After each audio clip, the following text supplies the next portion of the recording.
Lieva, 6 vieta disko metime, kol kas aukščiausia tarp lietuvių, kokios emocijos po rungties? Na, iš tikrųjų, manau, trūko to 6 metimo.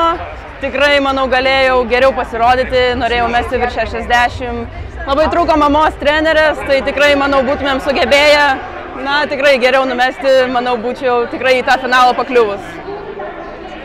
4 skaityti metimai buvo stabilus, kiek džiugina tas rezultatas?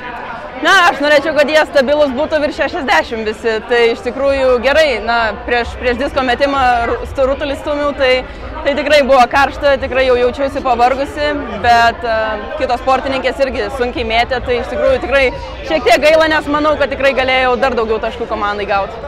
Kiek jėgų pasiglemžė tas rutulio stumimas, nes iki starto buvo mažiau 2 valandas?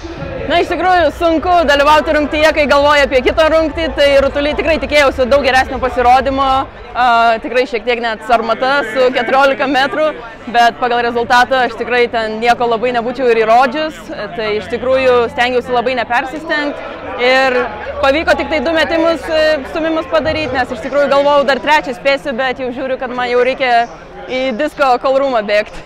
Kaip tau šiandienos atmosfera ir šitas visas stadionas? Smagu, labai keista tokiam stadione iš tikrųjų dalyvauti, jis visas žalias, tai toks tikrai išskirtinis, tai daug žiūrovų, tai iš tikrųjų tikrai smagu. Nežinau, nuotaikos geros, oras geras, pagaliau šilta, saulė šviečia, tai aišku galėtų būti biški ir vėsiau. Savo pasirodymą čempionate jau baigiai, ko palinkėtum lietuviams, kurie vis dar laukia starto? Na, iš tikrųjų palinkėčiau neperkaist, palinkėčiau susitelkti į techniką, o ne rezultatą ir viskas bus gerai, tiesiog mėgaukitės momentų, tikrai smagi atmosfera, dalyvaujam beveik kaip Europos čempionate, tai iš tikrųjų labai smagu ir galima kažką bandyti rodyti.